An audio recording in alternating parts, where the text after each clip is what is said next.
Spoken ইংলিশের আরো একটি ক্লাসে আপনাদেরকে স্বাগতম। আজকে আমরা 8 নাম্বার ক্লাস করব স্পোকেন ইংলিশের। তো আজকে আমরা দেখব হচ্ছে আমরা অতীত নিয়ে, তারপর হচ্ছে ভবিষ্যৎ নিয়ে আমরা ইংরেজিতে কিভাবে কথা বলবো। তো যারা আমার আগের ক্লাসগুলো দেখেন নাই, আমি এই ভিডিওর ডেসক্রিপশনে সবগুলো ক্লাসের লিঙ্ক দিয়ে দিব, আপনারা অবশ্যই দেখে নেবেন।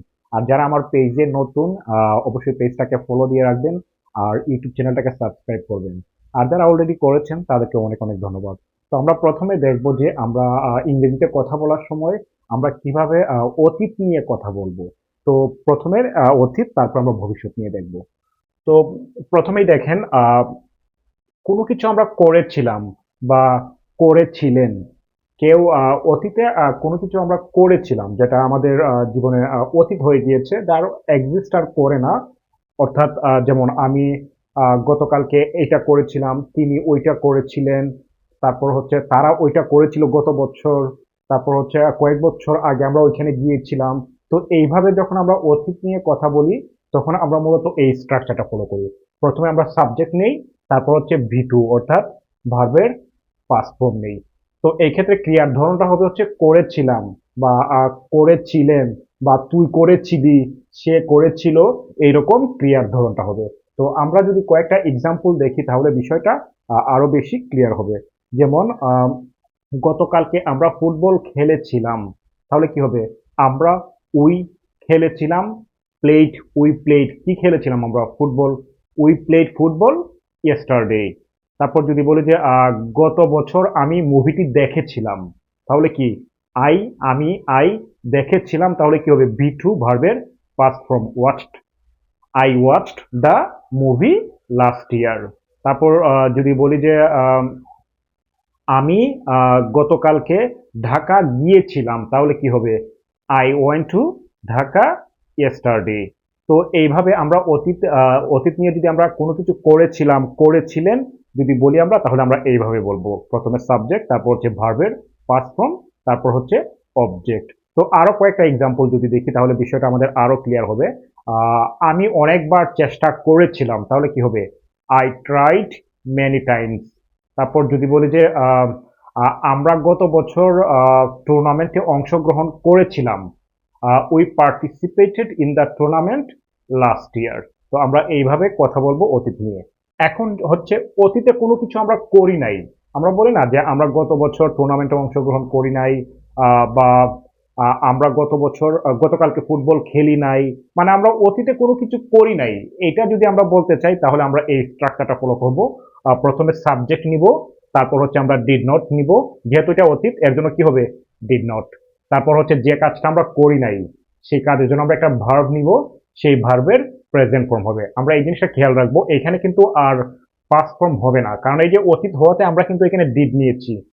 ডু, ডিড, ডান, এই যে ডু ভার্বের তিনটা ফর্ম, ডু, ডিড, ডান। প্রেজেন্টে হলে ডু, পাস্টে হলে ডিড, তারপর হচ্ছে প্রেজেন্টে যদি হয় তাহলে থার্ড পারসন সিঙ্গুলার নাম্বার হলে হয় ডাস। তো আমরা একটা জিনিস মনে রাখবো, আমরা যখন নেগেটিভ বা কোয়েশ্চেন করবো, do, did, does, do not, did not, does not, আমরা যখন নিব তখন তারপরে সবসময় ভার্বের প্রেজেন্ট ফর্ম হয়। ডু নট, ডিড নট, তারপর হচ্ছে ডাজ নট অথবা ডু, ডিড, ডাস, আমরা যাই নেই না কেন এরপরে যখন আমরা যে ভার্বটা নিব, সেই ভার্বটা সবসময় কি হবে? প্রেজেন্ট ফর্ম হবে। তো একইভাবে এখানে subject plus did not plus V one, মানে আমরা এই কাজটা করি নাই। এক্ষেত্রে ক্রিয়ার ধরনটা হবে হচ্ছে করি নাই, আমি করি নাই, মানে অতীতে আমি করি নাই, বা তিনি করেন নাই, অথবা তুই করিস নাই, অথবা আপনি করেন নাই। মানে আমরা যাকে যেভাবে সম্বোধন করি ওইটার উপর ডিপেন্ড করে আমরা কিভাবে বলবো। তো এখন আমরা কয়েকটা এক্সাম্পল যদি দেখি তাহলে বিষয়টা আরো ক্লিয়ার হবে। যে গতকালকে আমরা ফুটবল খেলি নাই, তাহলে কি কি হবে? উই ডিড নট, তারপর খেলি নাই, এর জন্য ডিড নট, তারপর হচ্ছে ভার্বটা নিব হচ্ছে play. We did not play football yesterday. তো যদি এখন বলি যে গত বছর সে টুর্নামেন্টে অংশগ্রহণ করে নাই, তাহলে কি হবে? He did not participate, he did not participate in the tournament last ইয়ার। এখন যদি বলি যে তারা গতকালকে ঢাকা যায় নাই, তাহলে কি হবে? They did not go to Dhaka yesterday. তারপর হচ্ছে যদি আমরা বলি যে গত বছর তারা চ্যাম্পিয়ন হয় নাই, তাহলে কি হবে? They did not, they did not become champion last year. তো আমরা এইভাবে নাবোধক বাক্যগুলা গঠন করব। এখন দেখবো হচ্ছে আমরা কেউ অতীতে কোনো কিছু করেছিল কিনা, যে আপনি কি এটা করেছিলেন, বা আপনি কি তারা কি এটা করেছিল, অথবা তুমি কি করেছিলে, এই ধরনের বাক্য আমরা কোয়েশ্চেন করার ক্ষেত্রে অতীতে কেউ কোনো কিছু করেছিল কিনা বা কি করেছিল, আমরা অতীতে কোনো কিছু যখন জানতে চাইবো তখন আমরা এই স্ট্রাকচারটা ফলো করব।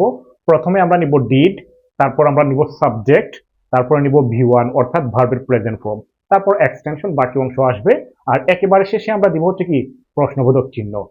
এই ক্ষেত্রে দেখেন এখানে আমরা ডিড দিয়ে কোয়েশ্চেন করব, আবার অনেক সময় কিন্তু আমরা জানতে চাই কেন, কিভাবে, কোথায়। এই যে এই WH এই ওয়ার্ড গুলা যদি আসে তাহলে আমরা একদম শুরুতে বসাবো। যদি আমাদের কি জানতে চাই, হোয়াট, কোথায়, ওয়ার, তারপর হচ্ছে কখন, ওয়েন, কিভাবে, হাউ, তারপর হচ্ছে কতবার, হাউ মেনি টাইমস, কতক্ষণ, হাউ লং। এই যে এই ওয়ার্ড গুলো যদি আমাদের প্রয়োজন পড়ে তাহলে একদম শুরুতে নিব, তখন কিন্তু আর এখানে ডিটা কি ডিটা ছোট হাতের হবে, যেহেতু আমরা এদিকে আরো কিছু ওয়ার্ড নিব, তাই এই ডিটা কি ডিটা ছোট হাতের হয়ে যাবে। আর এই ক্ষেত্রে দেখেন ক্রিয়ার ধরনটা হবে তুমি কি করেছিলে, অথবা তুমি কি করেছিলে, কখন করেছিলে, অথবা তুমি কেন করো নাই, তুমি কিভাবে করেছিলে, কতক্ষণ ওই কাজটা করেছিলে, কে চ্যাম্পিয়ন হয়েছিল। এই ধরনের বাক্য আমরা যখন বলবো এই স্ট্রাকচারটা ফলো করব। Did subject V1. এখন আমরা কয়েকটা এক্সাম্পল দেখব। আহ, তারা কি গত বছর টুর্নামেন্টে অংশগ্রহণ করেছিল, তাহলে কি হবে, তারা কি করেছিল। এই যে আমি জানতে চাচ্ছি হ্যাঁ অথবা না দিয়ে, তাহলে তো আমাদের এখানে হোয়াট নেওয়ার দরকার নেই। Did they participate in the tournament last year, তারা কি গত বছর টুর্নামেন্টে অংশগ্রহণ করেছিল। এখন যদি বলি যে আহ, তারা কেন টুর্নামেন্টে অংশগ্রহণ করে নাই, এখানে আরেকটা জিনিস আপনাদেরকে একটু বলে রাখি। এই যে তুমি কি করেছিলে, এর জন্য আমরা ডিড নিব। তুমি কি করো নাই, এই যে দেখেন নাবোধক ইন্টারগেটিভ, তখন আমরা কি নিব, ডিড নট। যেমন একটা বাক্য যদি বলি যে গতকালকে তুমি কি করেছিলে, what did you do yesterday, what did you do yesterday, গতকালকে তুমি কি করেছিলে। তারপর যদি বলি যে গতকালকে কি তুমি স্কুলে গিয়েছিলে, তা দেখেন গতকালকে কি তুমি স্কুলে গিয়েছিলে, এটা হ্যাঁ অথবা না দিয়ে আমরা বলতে পারি, এর জন্য আমাদের এখানে ওয়ার্ড দরকার নেই। Did you go to school yesterday. এখন যদি বলি যে তুমি কেন যাও নাই, এই যে দেখেন কেন যাও নাই, না না আছে, কিন্তু এটা হচ্ছে কি negative interrogative. Why didn't you go to school, তুমি কেন স্কুলে যাও নাই, তুমি কেন এই কাজটা করো নাই। Why didn't you do this work, এই যে তুমি কেন কাজটা করো নাই, এই যে নাই, এর জন্য আমরা কি নিব, ডিড নট। অর্থাৎ যদি পজিটিভ মানে যদি হ্যাঁ বোধক প্রশ্নবোধক হয় তাহলে আমরা কি শুধু ডিড নিব, আর যদি সেটা না বোধক হয়, না বোধক প্রশ্নবোধক হয় যদি, তাহলে আমরা কি নিব, ডিড নট নিব। তো আরো কয়েকটা এক্সাম্পল যদি দেখি, যে গতকালকে তুমি কোথায় গিয়েছিলে, where did you go, where did you go yesterday. এখন যদি বলি যে তুমি কতবার চেষ্টা করেছিলে, তাহলে কি হবে, কতবার, how many times, how many times did you try. এখন যদি বলি যে তুমি তুমি কি জন্য গতকালকে ঢাকা যাওনি, why didn't you go to Dhaka yesterday. এখন যদি বলি যে তুমি কিভাবে কাজটা করেছিলে, হাউ, কিভাবে, তাহলে হাউ নিব, how did you do the work. এখন যদি বলি তুমি কিভাবে ঢাকা গিয়েছিলে, how did you go to Dhaka yesterday, গতকালকে তুমি কিভাবে ঢাকা গিয়েছিলে। তারপর এইভাবে আমরা কোয়েশ্চেন যখন এইখানে যখন যেটা দরকার আমরা সেটা নিব। যদি বলি যে গতকালকে তুমি কোথায় গিয়েছিলে, where did you go yesterday. এখন যদি বলি যে তুমি কোথায় তাকে দেখেছিলে, where did you see him. তো আমরা এইভাবে অতীত নিয়ে কোয়েশ্চেন করব। এখন আমরা দেখব হচ্ছে ইউজ টু এর ব্যবহার। অতীতে আমরা কোনো কিছু করতে অভ্যস্ত ছিলাম, যেমন থাকে না যে আমরা প্রতিদিন পার্কে হাঁটতাম, সে ধূমপান করতে অভ্যস্ত ছিল বা সে ধূমপান করতো। তো যদি কেউ এইরকম অতীতে কোনো কিছু করাতে অভ্যস্ত ছিল, এটার জন্য আমরা এই স্ট্রাকচারটা ফলো করব। প্রথমে কি নিব, আমরা সাবজেক্ট নিব, তারপর আমরা নিব ইউজ টু, তারপর হচ্ছে যে কাজটা করতে অভ্যস্ত ছিল কেউ, সেই কাজের জন্য আমরা একটা ভার্ব নিব, তারপর অবজেক্ট বা এক্সপ্রেশন বাকি অংশ আসবে। এক্ষেত্রে ক্রিয়ার ধরনটা হবে দেখেন করতাম বা করতেন। যেমন আমি প্রতিদিন পার্কে হাঁটতাম, অথবা আমি রেগুলারলি এই কাজটা করতাম, অথবা তিনি করতেন, মানে আমরা যাকে যেভাবে সম্বোধন করি এটার উপর ডিপেন্ড করবে। তো এখন যদি আমি কয়েকটা এক্সাম্পল বলি তাহলে বিষয়টা আরো বেশি ক্লিয়ার হবে। যেমন I use to work in the park every morning. আমি প্রতিদিন সকালে পার্কে হাঁটতাম। বা যদি বলি যে তিনি প্রতিদিন সকালে পার্কে হাঁটতেন, তাহলে কি হবে? He use to walk in the park every morning. তিনি প্রতিদিন সকালে পার্কে হাঁটতেন বা হাঁটতে অভ্যস্ত ছিলেন। এখন যদি বলি যে সে ধূমপান করতে অভ্যস্ত ছিল, তাহলে হবে হি ইউজ টু স্মোক। সে ধূমপান করতে অভ্যস্ত ছিল। এখন যদি বলি যে সুমন প্রতিদিন সকালে সুমন সাহেব প্রতিদিন সকালে পত্রিকা পড়তেন, মানে কি তিনি অভ্যস্ত ছিলেন অতীতে, তাহলে হবে Suman use to read news paper every morning. তিনি প্রতিদিন সকালে পত্রিকা পড়তেন বা পত্রিকা পড়ায় অভ্যস্ত ছিলেন। তো এইভাবে আমরা অতীতে কোনো কিছু কেউ করতে অভ্যস্ত ছিল বলার জন্য আমরা এই স্ট্রাকচারটা ফলো করব। এখন আমরা দেখবো হচ্ছে ভবিষ্যৎ নিয়ে আমরা কিভাবে ইংরেজিতে কথা বলবো। ভবিষ্যৎ নিয়ে যখন আমরা কথা বলবো, অর্থাৎ ভবিষ্যতে আমরা কোনো কিছু করব, যেমন আমরা আগামীকাল ঢাকা যাব, তারা আগামীকাল ফুটবল খেলবে, আগামী বছর তারা টুর্নামেন্টে অংশগ্রহণ করবে, এই যে কেউ কোনো কিছু ভবিষ্যতে করবে, এই ধরনের বাক্য যখন আমরা ইংরেজিতে বলবো তখন আমরা এই স্ট্রাকচারটা ফলো করব। প্রথমে আমরা সাবজেক্ট নিব, তারপরে হচ্ছে আমরা শেল অথবা উইল নিব। এই ক্ষেত্রে আমরা মনে রাখবো শেলটা মূলত ফার্স্ট পারসন, অর্থাৎ আই এবং উই এর সাথে শেলটা বসে, আর উইলটা যে কোনো সাবজেক্টের সাথে বসে। তো যাদের মনে রাখতে কঠিন বা মনে রাখতে সমস্যা হয়, আপনারা শুধু উইলটা ব্যবহার করতে পারবেন, কারণ উইলটা যে কোনো সাবজেক্টের সাথে বসে। তারপর যে কাজটা আমরা করব সেই কাজের জন্য আমরা একটা ভার্ব নিব, সেই ভার্বের ভি ওয়ান অর্থাৎ প্রেজেন্ট ফর্ম হবে। আর এক্ষেত্রে দেখেন ক্রিয়ার ধরনটা হবে করব বা করবেন। আমি করব, তিনি করবেন, সে করবে, তুই করবি, এইরকম হচ্ছে ক্রিয়ার ধরনটা। তো আমরা কয়েকটা এক্সাম্পল যদি দেখি তাহলে বিষয়টা আরো বেশি ক্লিয়ার হবে। যে তারা আগামীকাল ঢাকা যাবে, they will go to Dhaka tomorrow. এখন যদি বলি যে আমরা আগামী বছর টুর্নামেন্টে অংশগ্রহণ করব, we will participate in the tournament next ইয়ার। এখন যদি বলি আমি আমি চেষ্টা করব, আই উইল ট্রাই। এখন তারা তারা আগামীকালকে ফুটবল খেলবে, they will play football tomorrow. তো এইভাবে আমরা এই পজিটিভ বাক্যগুলো বলবো। এখন দেখবো হচ্ছে আমরা নেগেটিভ বাক্য, অর্থাৎ ভবিষ্যতে কোনো কিছু করব না, যেমন আমি ঢাকা যাব না, আমি চেষ্টা করব না, আমি ফুটবল খেলবো না, বা তারা চেষ্টা করবে না, মানে কেউ কোনো কিছু ভবিষ্যতে করবে না। এই ধরনের বাক্য বলার জন্য আমরা প্রথমে সাবজেক্ট নিব, তারপরে হচ্ছে আমরা শেল নট অথবা উইল নট নিব, তারপরে ভি ওয়ান মানে যে কাজটা করব না সেই কাজের জন্য একটা ভার্ব নিব, সেই ভার্বের ভি ওয়ান অর্থাৎ প্রেজেন্ট ফর্ম হবে। আর এই ক্ষেত্রে ক্রিয়ার ধরনটা হবে হচ্ছে করব না বা করবেন না, অথবা তুই করবি না বা আমি করব না, মানে যাকে যেভাবে সম্বোধন করি। তো কয়েকটা এক্সাম্পল যদি দেখি তাহলে আরো বিষয়টা ক্লিয়ার হবে। যে তারা আগামীকাল ঢাকা যাবে না, they will not go to Dhaka tomorrow.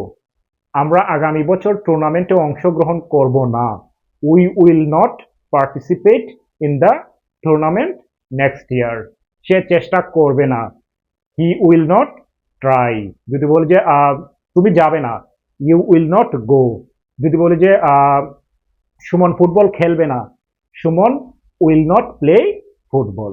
তো এখন দেখবো হচ্ছে আমরা কিভাবে কোয়েশ্চেন করব, যে তুমি কি এটা করবে, তুমি কিভাবে করবে, তুমি কতবার চেষ্টা করবে। এই যে কে কে কতবার বা কিভাবে বা কখন কি করবে, ভবিষ্যতে করবে কিনা আমরা যখন জানতে চাইবো তখন আমরা এই স্ট্রাকচারটা ফলো করব। প্রথমে নিব হচ্ছে শেল অথবা উইল, তারপরে নিব হচ্ছে আমরা সাবজেক্ট প্লাস ভি ওয়ান মানে ভার্বের প্রেজেন্ট ফর্ম, আর লাস্ট হবে কোয়েশ্চেন প্রশ্নবোধক চিহ্ন।